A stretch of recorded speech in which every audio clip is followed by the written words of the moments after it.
Hello again, and welcome to another episode of Spill the Tea, where we're spilling the tea on things you guys need to know in order to get you prepared for college and beyond. And of course, as usual, I'm your host, Keisha Savory, and I am joined with Nicole Pete Gurley, Hernandez. hi, and Pete and, Hernandez. yes, and Pete Hernandez, which is our special guest today. We're interviewing him. I love it because Pete has so much information. He's ready to go. If you didn't notice that, he's ready to go. And if you've never seen Pete, a couple of you have probably seen him at some of your presentations. Pete has been working for about 10 years as the Director of Outreach Services for the Office of Financial Assistance for, of course, the good old state of Florida. So thank you so much today for joining us today, Pete. We are so thankful that you're here with us. Thank you. It is my pleasure. Cool. Well, we're gonna get things started because here we like to get that information in, man. So let's start with, we always talk about the Bright Future Scholarship and other Florida financial aid. Let's start by telling everyone what FAA is. A lot of them don't even realize what it stands for. Definitely. Well, the FFAA, or the Florida Financial Aid Application, is a requirement for the Florida Bright Future Scholarship. But in addition to that application being a mandated for the Florida Bright Future Scholarship, it is also an application for a lot of other state scholarships and grants that are equally as important and equally can fund your education, such as the Jose Marti Scholarship, the Children with Deceased and Deceased and Children and Deceased Spouse Scholarship, the myriad of other additional scholarships. So we always, not only as students refer to it as a Florida Bright Future Scholarship, it is more than that. It is a Florida financial aid application that has a lot of other scholarships associated with it as well. And there's what, like 12 or 14 total scholarships they can get from the one application? Absolutely. What we like to say, and we like to emphasize to all students, parents, and counselors, is that in combination with the FAFSA and the Florida financial aid applications, you will be evaluated for all state scholarships, grants, including federal, state, and institutional. So that's why it's vitally important. Great. I know we were just on a conference and the private colleges of Florida were talking about the EASE grant. And isn't that by filling out the Florida financial aid application, they can get money to go to a private college in Florida? Exactly. That is an application that's specifically for that sector. But once again, by filling out the FAFSA and the Florida Financial Aid application, or the FFAA, they get evaluated for that scholarship. Great. Awesome. So does a student have to be a U.S. citizen to qualify for these awards, though? There are some limitations for each scholarship. For the Florida Bright Future Scholarship, a student needs to be a U.S. citizen to receive the scholarship, or an eligible non-citizen. However, we advise all high school seniors to submit the Florida financial aid application, and then if they regain eligibility, they can reinstate their Florida Bright Future Scholarship. But it is a requirement to receive funding for the Florida Bright Future Scholarship. Okay, and you kind of mentioned it, but can you talk a little bit more about the reinstatement, how long they have? Because we always get the question, I don't want to go to school in Florida. I want to go to Ohio. I want to go to the Northeast. Why should I even do the Florida financial aid application if I don't want to stay in Florida? Absolutely. And that's why, once again, we encourage all students, all high school seniors, to fill out that Florida financial aid application. Because if you meet qualifications, and one of the qualifications is that Florida financial aid application and its completion prior to your high school senior year, if at any time you go out of state, regain eligibility, you can reinstate your Florida Bright Future Scholarship application anytime after 5 years after high school graduation. That's if you go out of school, out of state, you can always reinstate it. There are exceptions for those going into the military and those who are doing either religious or service requirements that are 18 months or greater. That period extends from when they disengage 5 years after that. But there's those exceptions. But we highly, highly encourage all students to submit that application, because every year we have thousands of students that come back that they thought would never, ever come back to the state of Florida, and they have now missed a requirement to receive the Florida Bright Future Scholarship. So that's why we highly, highly encourage it. You touched on such a great note, Pete. I have so many students that I've worked with over the years that are going into the military, and they're always like, why do I need to do this? And you just hit it right on the nose. So thank you for clearing that up.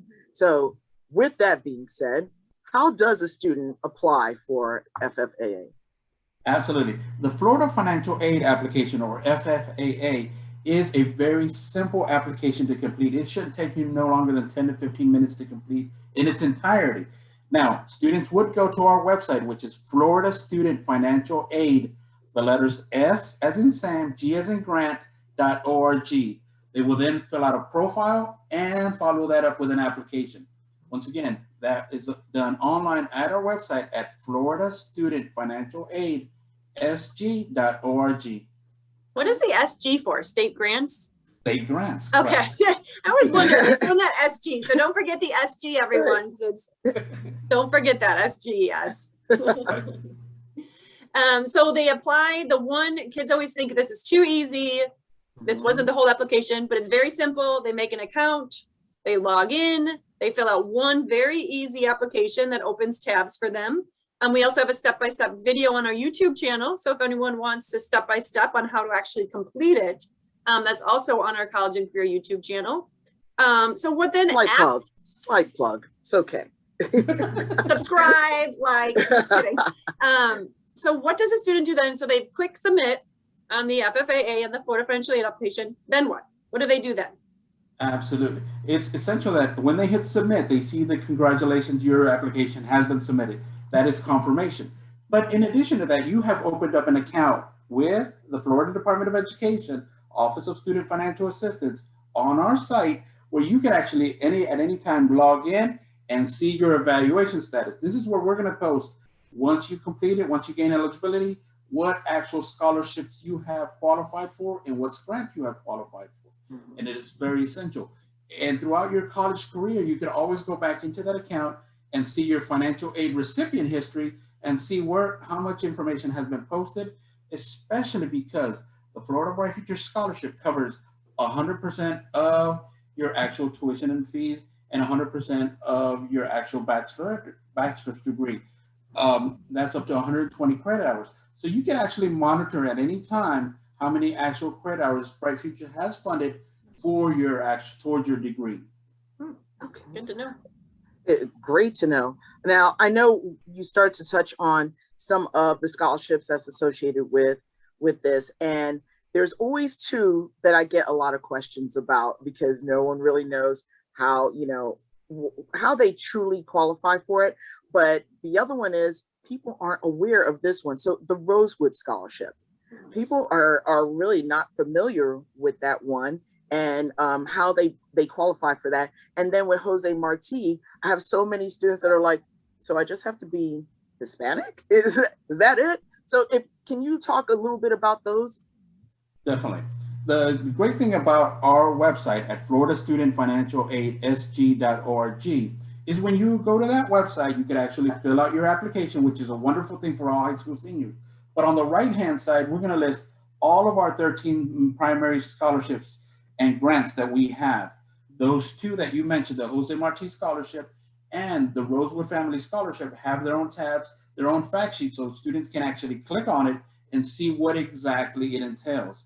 But for the Jose Marti Scholarship, yes, it is, once they click on there, they're going to be evaluated for this extremely highly competitive scholarship. So yes, once again, by filling out the Florida Financial Aid application and clicking on that link, and if they're eligible for it, they will be evaluated for the scholarship. It is as easy as filling out, once again, this 10 to 15 minute application. The same thing for the Rosewood Family Scholarship. Once they're filling out their Florida Financial Aid application, or the FFAA, when it comes to that tab, if they elect that they do qualify, it will take them to additional information that they will have to provide. But once again, that is additional funds for that student to actually augment their financial aid package, or what it means is more money for that student if they qualify towards that student's educational degree. Awesome. Great. So we've talked a little bit about all these other scholarships that they can check out. So let's dive into everyone's obvious question. What they always know about the FFAA is Bright Futures. Yeah. All right, Pete, tell us a little bit about Bright Futures, what it is exactly. Definitely. Bright Futures is, out of the $1 billion that we administer here in the state of Florida through state financial aid and grants, is the actual Bright Future Scholarship. The Bright Future Scholarship is a merit-based scholarship. The student needs to meet certain academic criteria through either the regular format or their alternative formats. And once again, I'm going to plug our website, Florida Student Financial Aid, sg.org. They're on the third one down on the list of our scholarships is Bright Futures. If they click on that link, it will guide them to the Florida Bright Future Student Handbook, which has a lot of great information, which you guys in Orange County always advertise for your students and let them know constantly. That is, once again, a merit-based scholarship. It has 3 levels: the Florida Academic, Florida Medallion, and Gold Seal Vocational Scholarship, which has 2 levels. But this merit-based scholarship at the top level, at the Florida Academic level, will cover up to 100% of their tuition and fees at a state college or state university, and it will also have an additional $300 educational voucher for both fall and spring. The Florida Medallion, if the student qualifies, covers 75% of tuition and fees at a state college or state university, and its equivalent amount both for the Florida Academic and Florida Medallion at a private institution in the state of Florida. So it will have that same amount of money that it would cover at a state college or state university, but it will cover it at a private institution. The Gold Seal Scholarship and the Gold Seal CAPE Scholarship are meant for those students who are going on to a vocational education, and it will cover a great part of their educational expenses at those institutions for those degrees. Now, one of the big highlights is for those next year, for this year's seniors who graduate and go on to a state college, whether they're receiving the Florida Academic or the Florida Medallion, they will be receiving 100% of their tuition and fees covered at a state college. So if your students are going on to a state college, whether they're Florida Academic or Florida Medallion, will receive 100% of their tuition and fees. And you mean state college, Pete? Sorry, just to clarify. So state college is going to be your Valencia, Seminole State, more of what they were called the 2-year colleges, but now it's some 4 years. So the state college would be 100% covered at Valencia or Seminole State or something like that. That is correct. Okay. That's awesome. Yes. The only thing, let me also qualify. And the only difference is the student will not receive the additional $300 educational voucher for both fall and spring.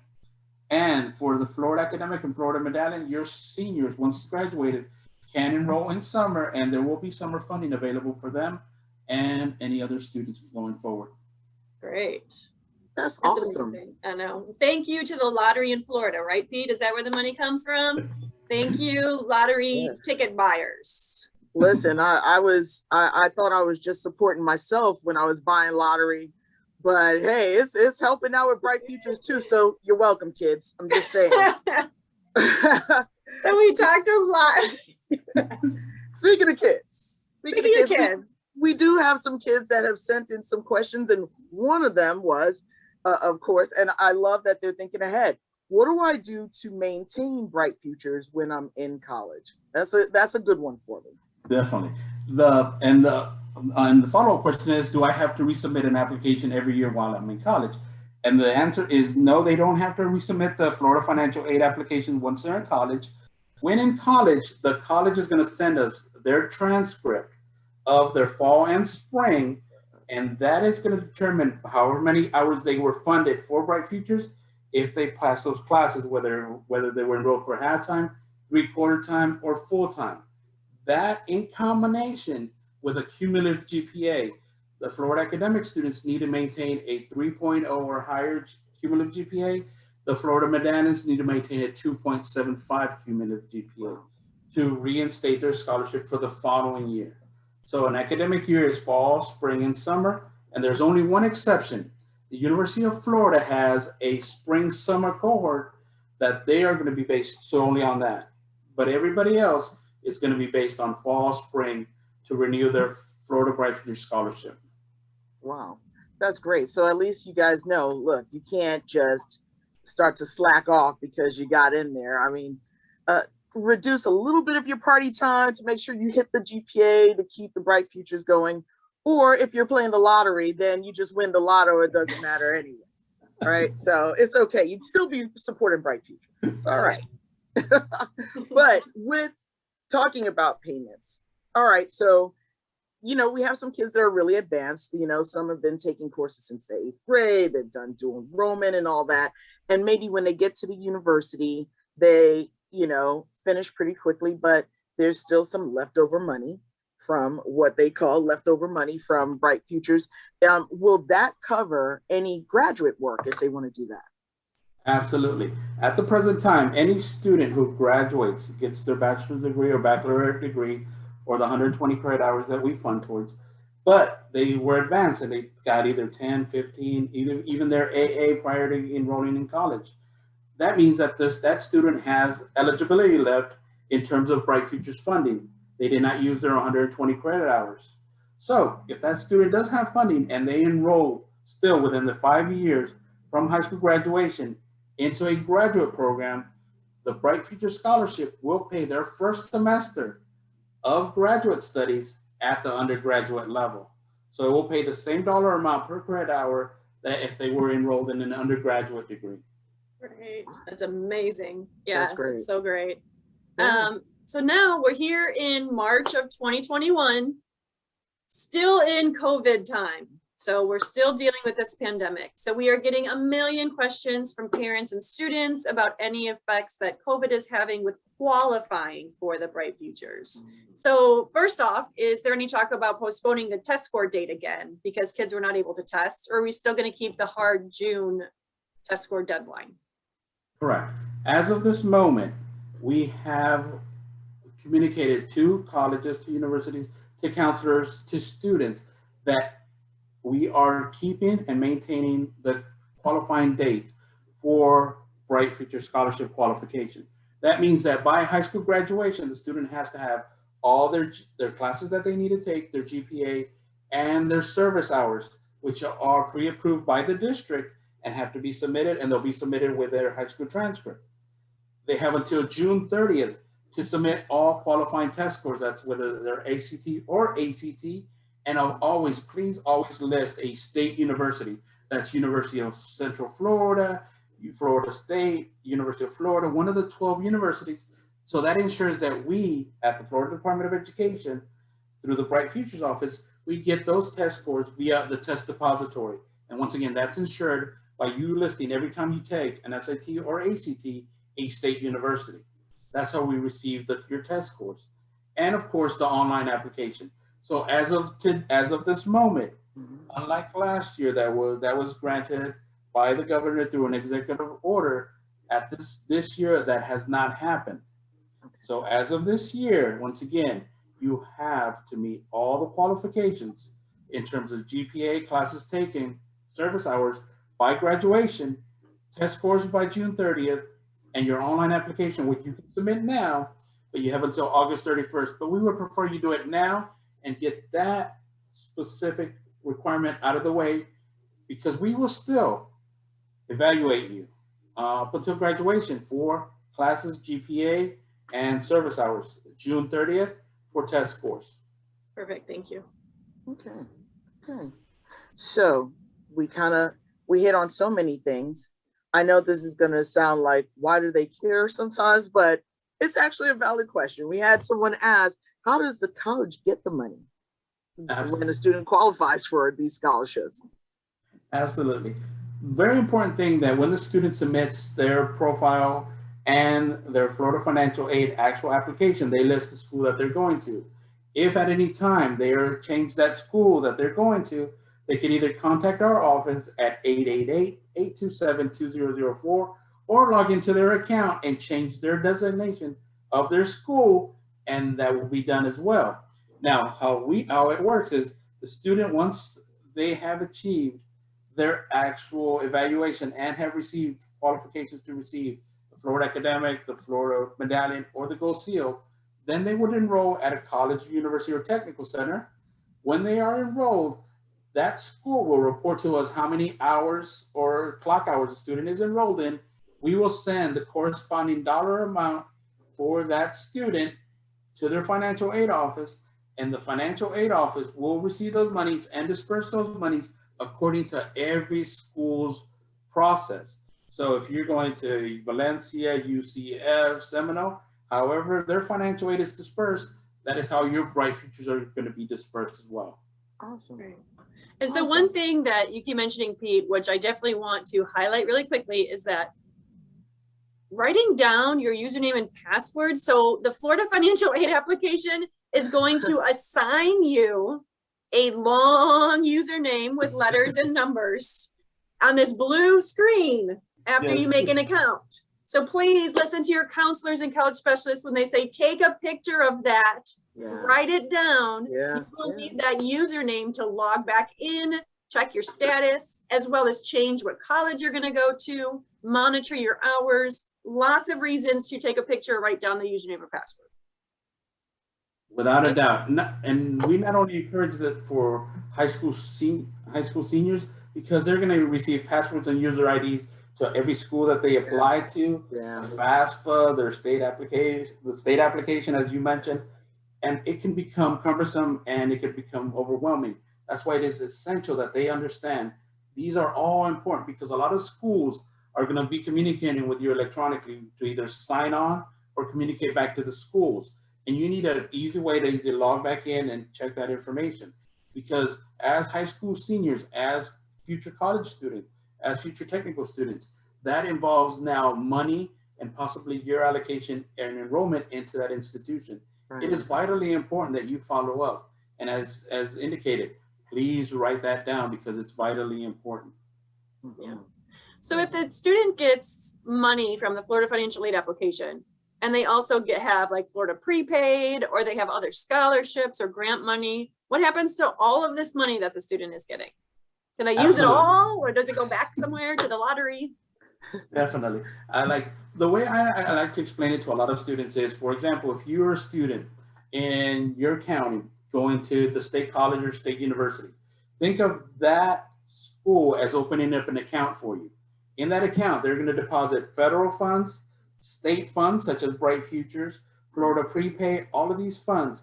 And then normally on the 5th day of classes or drop and add day, they go in and subtract any liabilities that they owe the school. For example, if you owe the school tuition and fees, housing, meal plan, all that information. Then once that's all taken out, whatever's left over, they have an agreement with the student on how they're going to disperse those funds to the student themselves, whether it's on a card, whether it's to their checking account. Every school is different.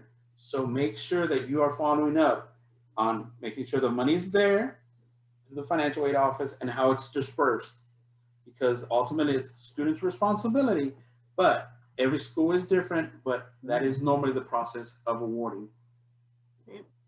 So here's something I was thinking about too, because, we have so many things happening right now, especially with COVID. Things are happening. Some kids can't continue to be in school. I mean, we're having some issues with some of our students here in the high schools right now. If a student is not able to, continue on, maybe they start with the first semester, or maybe they make it through a whole year and they have the Bright Futures scholarship and then they have to stop for some reason. Is that the end for their scholarship, or can they get back with it when they decide they can come back? Definitely. Well, first and foremost, we always have the student communicate with their financial aid office in regards to making decisions about either dropping a class or dropping a semester, because it not only affects Bright Futures, but it can also affect the enrollment status or future financial aid. But in regards to the Florida Bright Futures Scholarship, specifically, the scholarship, once again, is going to be evaluated based on fall, spring, and if they completed the hours that were funded, not the hours that they enrolled in or dropped, but the actual hours that the Bright Futures funded, and whether they met the cumulative GPA for the renewal for the next year.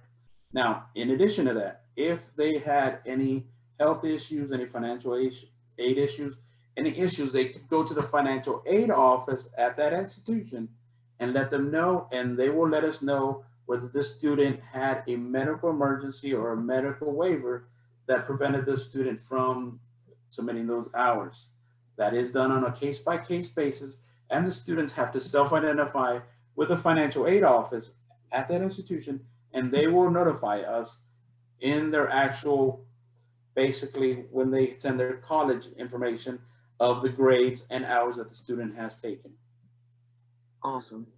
Awesome. Pete, you gave us so much good information.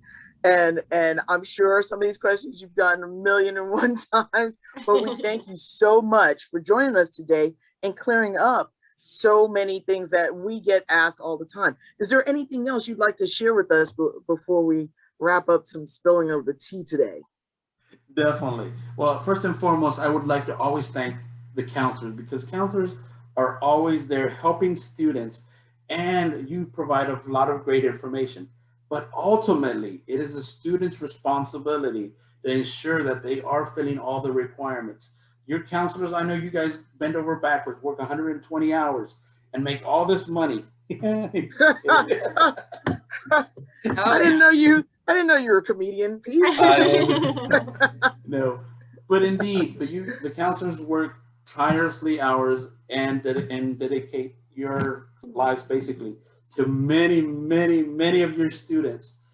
But ultimately, it is the student's responsibility to make sure that they are following up and meeting the deadlines, submitting the information in a timely fashion. Because now, as young adults, as responsible young adults, the decisions that you make and the decisions that or deadlines that you miss now have economic impact on your future funding. So that's why it is essential that we give you this information. And if at any time you need any help, we are always there to assist you. Either contact our office, but you have to self-identify. Let us know what's going on. And once again, know the dates, know the critical timelines, and submit that information in an accurate and appropriate manner. Thank you. Yes, thank you so much. You know, hopefully people listening and they continue to play the lotto so that it funds that. I know it sounds funny, but really that's one of our big fundraisers for this. So I hope they do that, and I hope they pay attention to the information you guys have been sending out. I know OSFA has some great materials that they share, pamphlets. Of course, the website has tons of information, and you can see some stuff from Pete on there as well. So Pete, once again, thank you so much for joining us. And thank you guys again for joining us for another episode of Spill the Tea. Bam. Bye. Thanks, We're Pete. out.